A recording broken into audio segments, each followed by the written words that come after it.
Hey babe, ready to join the revolution? Welcome to Boss Less Babe More, a woman-first business movement where soulful strategy means brand clarity. I'm Grace, alignment coach and Akashic record reader. And I'm Réka, designer and brand strategist. Together, we build businesses that are aligned, supported, and actually sustainable. Fuck the rules. Let's change the world for every woman who comes after you.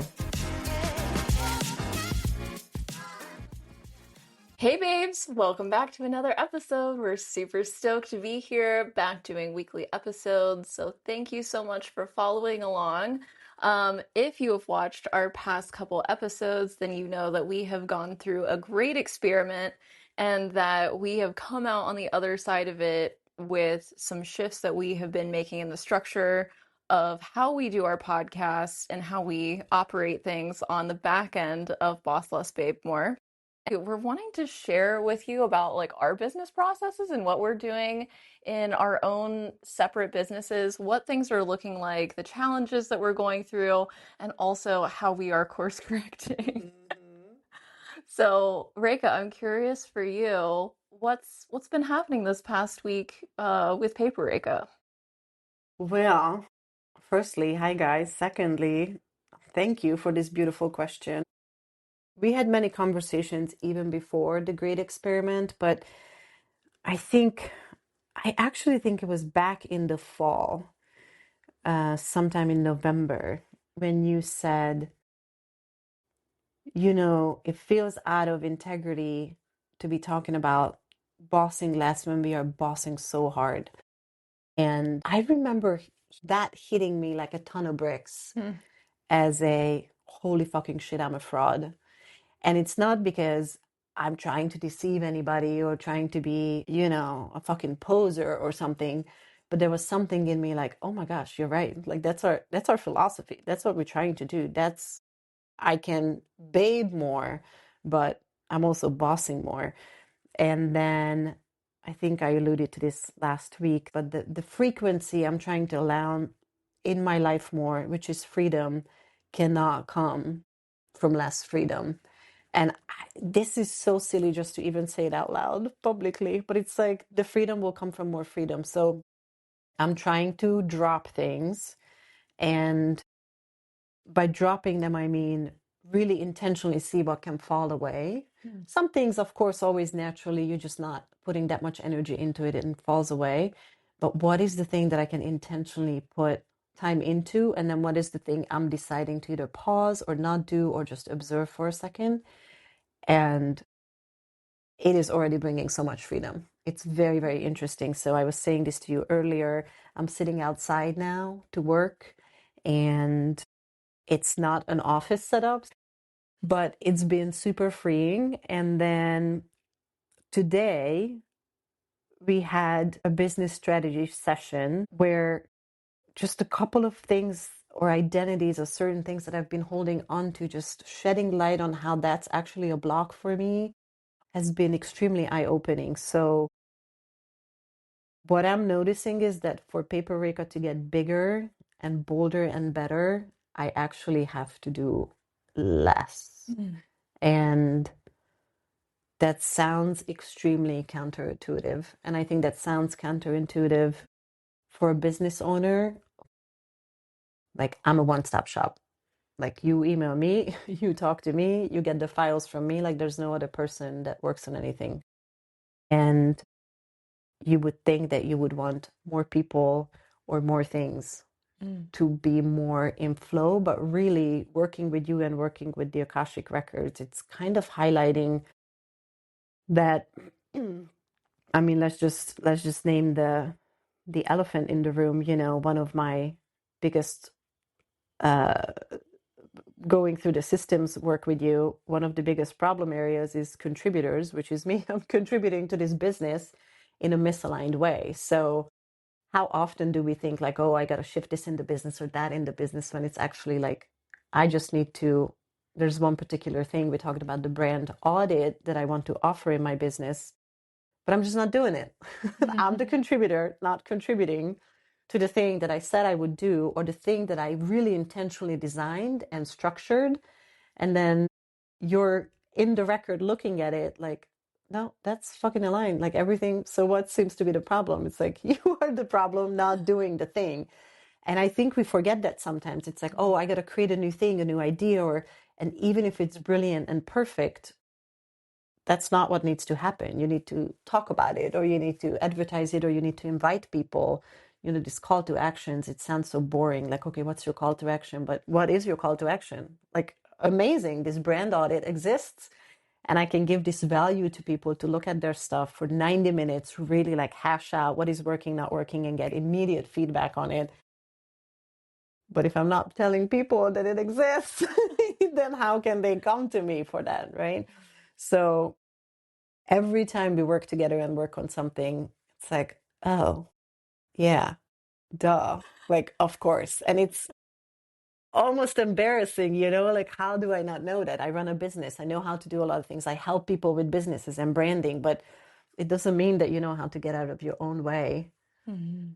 Or maybe at times you can, but you fall back into certain traps or busy work or whatever. So I'm really trying to figure out, what does freedom look like any and everywhere. Mm. So um so I'm doing well, and now you guys know I have a brand audit that you'll be seeing me advertise and publish a little more, because it's a brilliant offering, and people should know that they can come to me and I can look at their brand and tell them exactly what's right and what's wrong with them in 90 minutes. Wouldn't you want to have that clarity?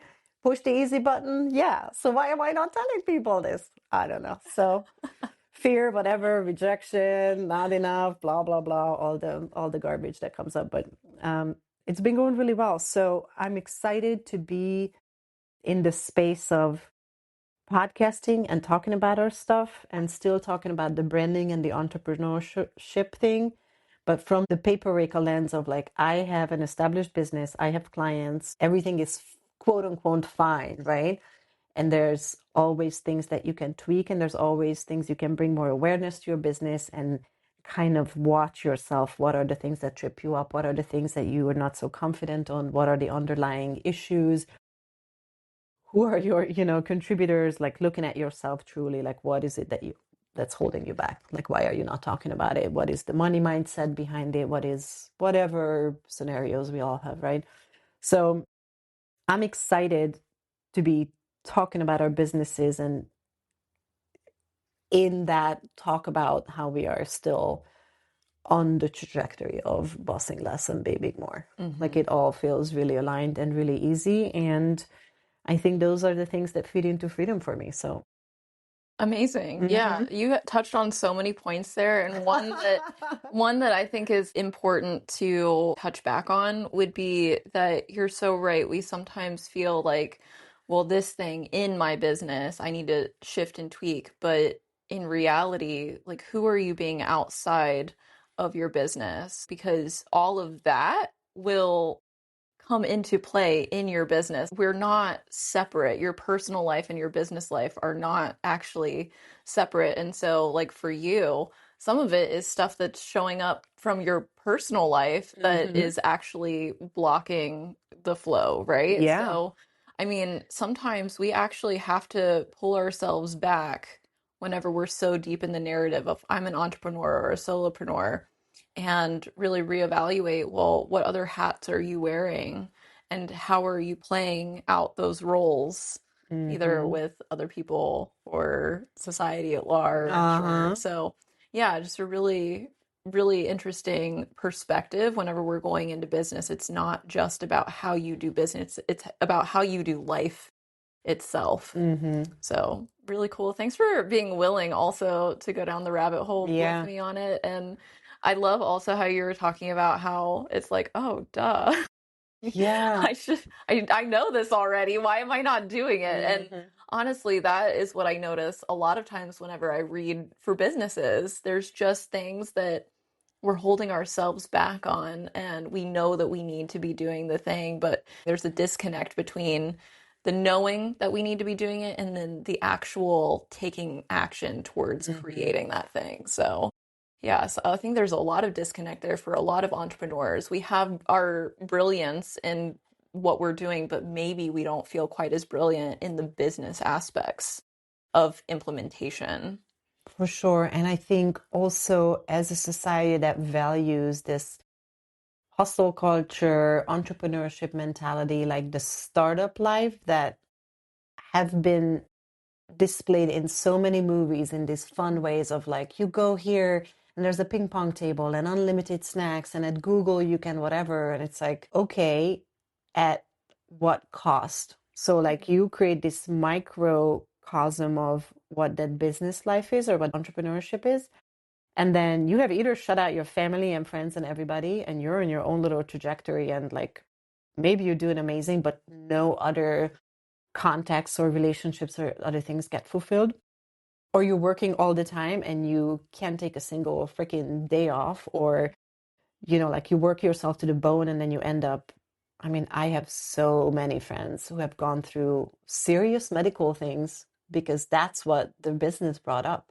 Like it asked them to be a completely different version of themselves, aka like actually notice how much sleep they need, what kind of food they can eat, and like see like hospitalized, people with diagnoses that they never had before, but it came through when they went on their you're gonna love this, you're gonna enjoy it, entrepreneurship so beautiful, you're on your boss, you are your own boss and you can do whatever, and it's all of those things are true. In it you have to discover who you really are and what it is that you really want. Even if you go in with the right intention or start really strong, it is a constant evaluation. And Yeah. that's what I'm noticing. Like, there's no way that the reading that you did for me, I mean, it's like a year and a half ago, and I don't even know when we first started working together, right? Like, year and a half or something like that. Yeah.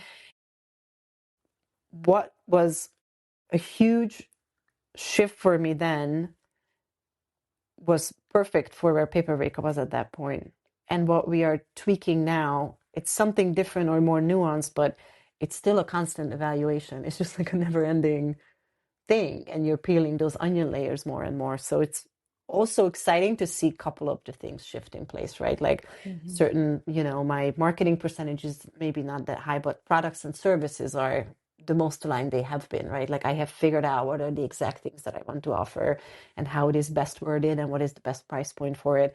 And I may have had intentions or some sort of gut feelings about stuff, but talking through this video, it's like, I don't know how not everybody, I don't know, it's not a requirement to be just working with someone with the Akashic records to run a business, because there's no way that you build this much awareness when you're fucking hustling and trying to get your shit done. So I'm interested in abandoning ship of the hustle stuff and finding, even if it's a slower growth, just because I have clients and I have some stuff maintained, to be in the space of, okay, let's build this from freedom.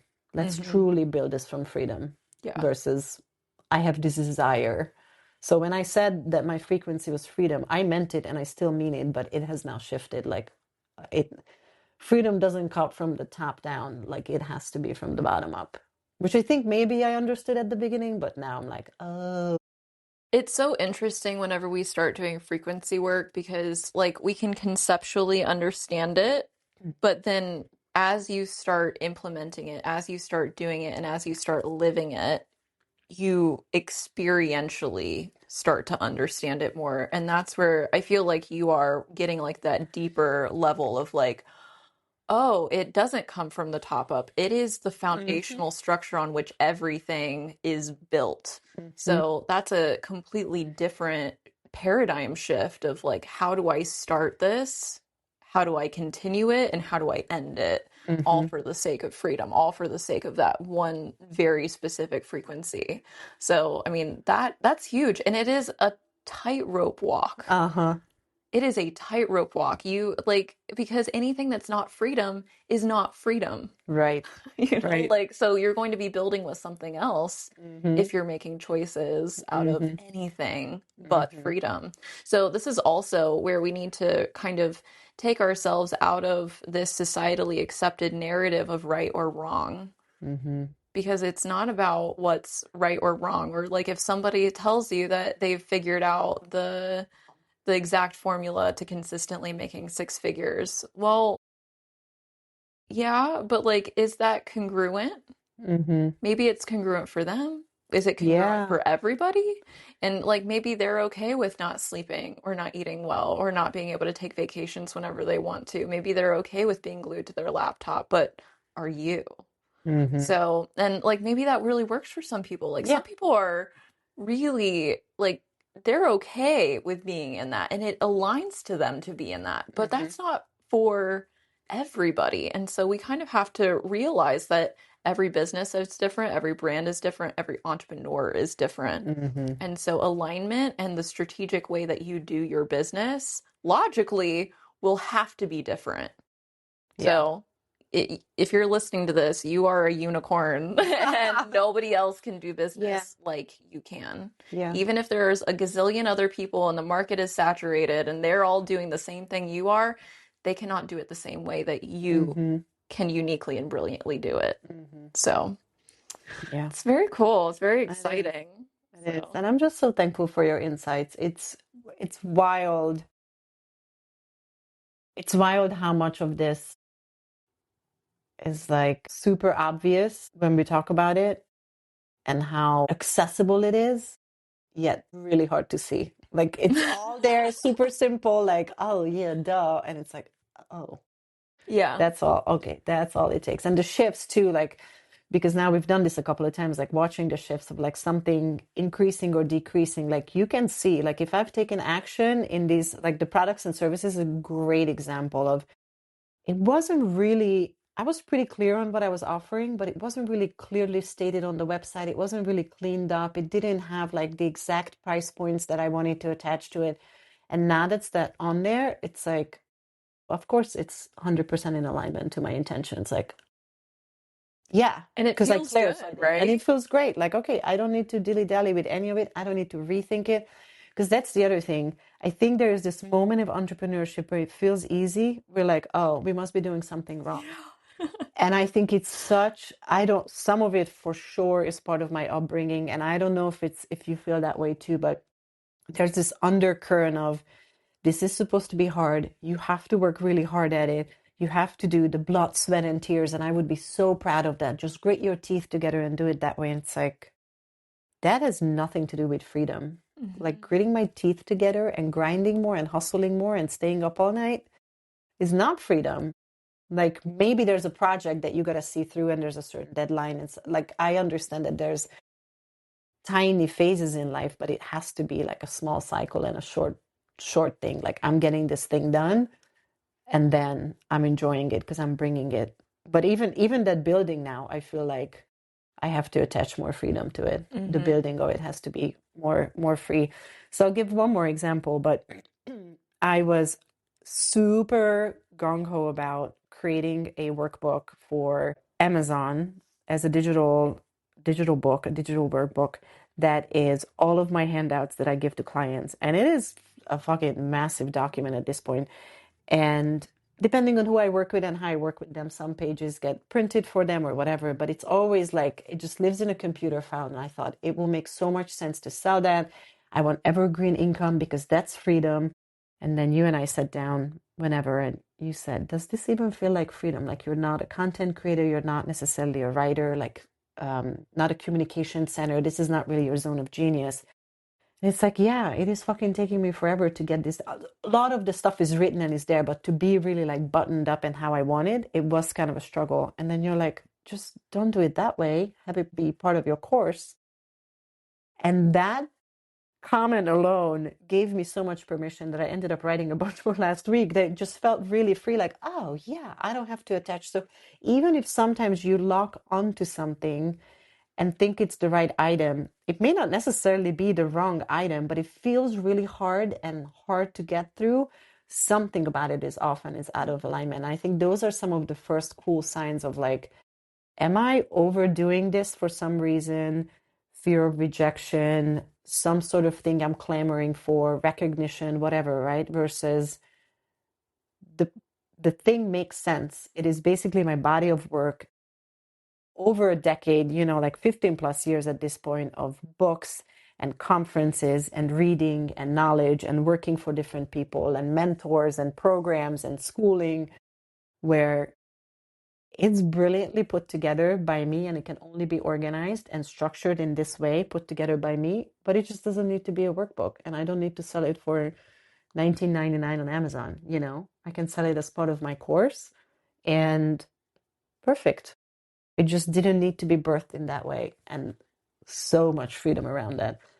So I would just say it's if you're in the place of like something feels sticky or not quite right, oh, one, come to Grace.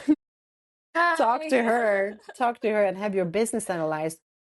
But if it's somehow not working, start to take action of like the action of non-action or the action of observation versus grinding more. Mm-hmm. It's amazing how much more you see when you step back from stuff. And we Yeah. all know this. We all hear this. Every fucking like self-help book says that, but it's so hard to do. Mm-hmm. So I'm excited. I'm excited of where it all takes me. I'm excited for you. Hmm. Yeah. Always so interesting going into your records and seeing like, oh, this has shifted. Oh, I see that you Uh-huh. are taking action. Like the numbers don't lie, which is Yeah. really like that's really nice because, it's like, oh wait, no, I guess I'm Uh-huh. not actually taking the action on Yeah. this. Or, oh, I'm building from a foundation of grinding and hustling. And so of course you're not going to experience the result of freedom, right? Like So really what I should have done is create my frequency as grinding, and I would be so you'd much be further so ahead. aligned right now. Hustle is my frequency. I think it's been for me so good having these past 4 weeks as well in my business too, because you've done so much work for me this Hmm. past month, rebranding me. So Yes. that's been really, really awesome, really, really good, feels really nice. And how long did you sit with the name? Like, let's talk about for a second of you wanted this Yeah. and knew that it was the right change, and how it's just not a fucking overnight thing, the same way that entrepreneurship isn't. So yes, start selling your thing to make the money, because I get it. We all got to pay our bills. But if something takes time, let it take time. And I've been running Paper Réka for 15 years, and through being a yoga teacher while also working full time, like I've done the things that I would not wish upon anybody. But how often is it that it's like I don't have a second for that gut reaction? Is this right or wrong? Because I'm in sitting in so much versus I'm gonna sit with this. You even, I think, one time said, like, my guides are telling me to slow down. I'm like, excellent. Then let's slow down, right? Hmm. Like, you don't know if this is the right name yet. Okay, we don't know. Let's like entrepreneurship is not the general way that I think it's presented is that it's not the thing where we can take time and think about it and be intentional. And I think that's garbage, because the more we can take time and be intentional, the better the outcome. And who's gonna be like, oh, she didn't name herself January 1st? What a fucking failure. Yes, Like, that's me. no, it's like, this is brilliant. She waited, she thought about it, she intentionally stepped into it, she like got ready for it. Hmm. So, Yeah. And like, even though I'm stepping into it now, I will say that all of my business systems are under complete construction right now. mhm. Like I don't even have a website right now. Like the most basic thing possible. Don't even have it. It's Yeah, fine. yeah, Because honestly, like I like well, first of all, I do have intentions and plans of rebuilding everything. yeah, So it's not like, this is just yeah. the You're new not abandoned. normal. Yeah, what is it that I really truly want? What is my vision for what the next iteration of my Mhm. business and brand is going to be? And how can I figure out all of those systems so that it can all be cohesive once I start implementing it? So it does take some forethought. Like Yeah. and I think as entrepreneurs too, we've all like pulled the trigger on something a little too fast, myself included. Hmm. If you've listened to previous episodes that we've done, we've talked about how Réka will typically for her clients create two different logos, and then Hmm. you kind of get to decide which direction you want to go in. She'll kind of like, this is kind of who you're trying to be right now, but this is the what I envisioned Hmm. for you going forward. This one has legs.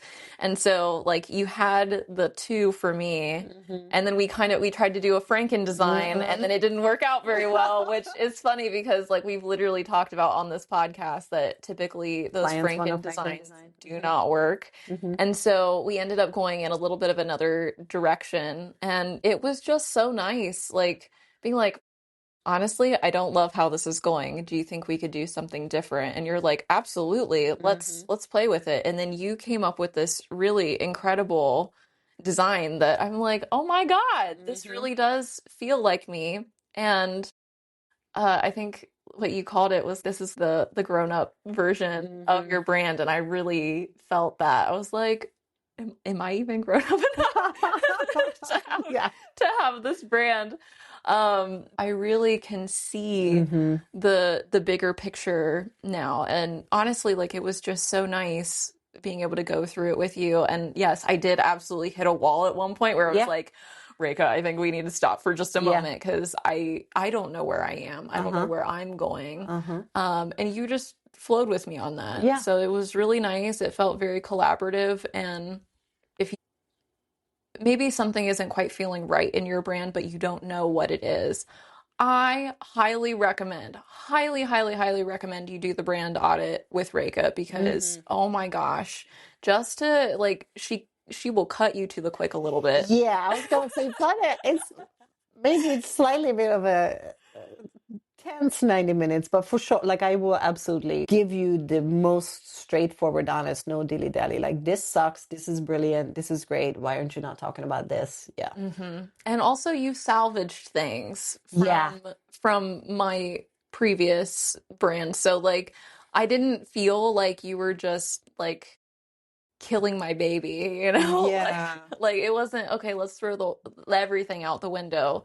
Let's take little elements so that it still like almost feels like home in a Mm-hmm. way. So that was really, really nice. And then yeah, even though it is a little daunting having somebody pick through your entire brand and be like, yeah, this sucks. Mm-hmm. Yeah. I would rather have the awareness and like have my feelings hurt in the moment than to like have a shitty brand forever. And that's the thing that's so delicate about being a brand designer. And I think oftentimes I can come across kind of crass or a little intense, and it's the right kind of clients will get that and not take Hmm. it personal. But you build that. There's a really good chance you designed that, or you use like fucking PowerPoint or Canva or something where it's like that was the best that you could do with what you had available. And so I don't want to shit on that. But now we also see where you can go. So it's like it is time to leave some or most of it behind.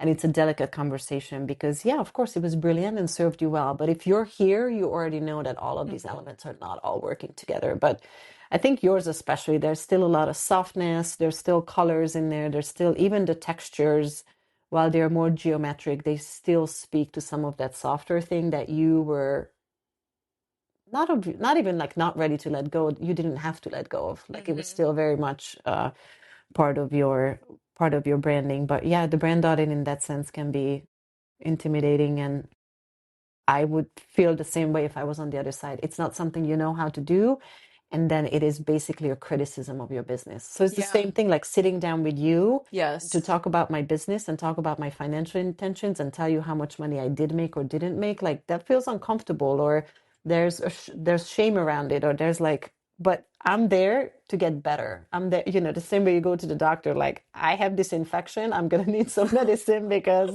they both say this is not good. Like, is it really weird that my foot looks kind of funky or something? Yeah, that's a terrible example, but you guys get it. Like, it's you gotta kind of go through that. And entrepreneurship is that, like, doing Hmm. it anyway, going in and saying, like, I don't know how to do this, or I know this is not quite there yet. Can you help me? And then if you find the right people, like, I'm not gonna be rude or mean to you. I'm just gonna say, like, hey, this can be better, right? Hmm. And the same way you're even what we talked about today, like some of it, it's like, okay, tell me, what's the thing? And then it's like, it doesn't feel good, but I know some awareness I have. Now I have even more awareness around it. Like, that's just going to make us better. So, And a lot of times the shifts are easier than we think they will be. yeah. I had a lot of fear around the whole process of rebranding because also it's not my expertise. Mhm. Like doing the design things, just it felt really supportive having somebody else who can push the buttons. Because, like, literally, my logo before this, I drew it in like 10 minutes. Yeah. That was like, and I was like, good enough. Made it with some Canva stuff, overlaid my stuff on top of it, done, good. Yeah. And it was fine, but also didn't fully feel like me or where I'm headed. So And sometimes you just gotta have that online presence out there so people know to click on something to book a call with you, right? And yeah, then you can still find people in that early stage of like, not everything is right, but they see that what you're offering is really valuable. It has to build from somewhere. Like, I don't know if anybody has ever had a business that's just like, I don't have a brand, I don't have a business card, I don't have anything, I'm just doing this. Maybe when people had physical buildings to sit somewhere and just printed a piece of paper. But even then, yeah. branding always, you have to identify yourself as something, right? So Hmm. the beginning stages are tricky in that way. And then I think oftentimes when you start, it's like, how much am I going to invest or what am I doing? It's like, well, what are you trying to do? Are you trying to just get it out there and be fast and easy and start? I'm not going to be your person. You want to sit down and talk about this, and even walking through with you, even though you knew you had to do some things, it took us some time to do it. So I'm going to stop apologizing for how long it takes to work with me because I'm not going to rush anything. There will be some deadlines or meeting times or certain things, but I also don't want to rush the process. I don't want to sit down and feel like, oh God, I have like 2 hours to tweak like 10 things on here. Like, no, I would rather say, you know what? Monday I'm sitting down and I'm going to get the whole entire day, I'm going to be thinking about this. And then maybe the overarching theme is like just to take this 10% further, or maybe this is like, I need a completely new direction, but I have the space and time around it to do it. So I think just in general, I'm noticing, and maybe this is coming again from my freedom perspective, but I'm noticing how much we think of entrepreneurship as this fast, immediate, react quickly. Like, no, I'm not doing that. All the people that have automated email kickbacks of like, will respond within 24, 48 hours. I'm like, what is this nonsense? And then I started doing it. I was like, this is great. They know from me that the email has landed here and they now understand. And if that's not enough, or if it's urgent, or maybe they find me another way, but it has never happened. It's like, oh, she'll Hmm. respond within that time frame. Excellent. Yeah. Freedom. Freedom. Yeah. So, yes, if you are interested in having Réka get her eyes on your brand, go ahead and click the link in the description. You can go straight to the brand audit. It is a 90-minute phone call where she'll be able to go through everything in your brand with you and let you know what she believes is working for you and what is not. And honestly, you will find that it mirrors exactly what you already know. Mm-hmm. So, like, awareness sucks, but Mm-hmm. it's just so worth it. So Yeah. worth it. So, that's going to be in the description below, as well as a link if you wanted to have a consult with me so that I can Yeah. get an eye on your biz and what's happening energetically behind the scenes. But yeah, that's all we have for you today. We'll keep being on here every week, updating you with all of the goods around what we're working on. And until then, Don't forget to to boss boss less, less, babe babe more. more.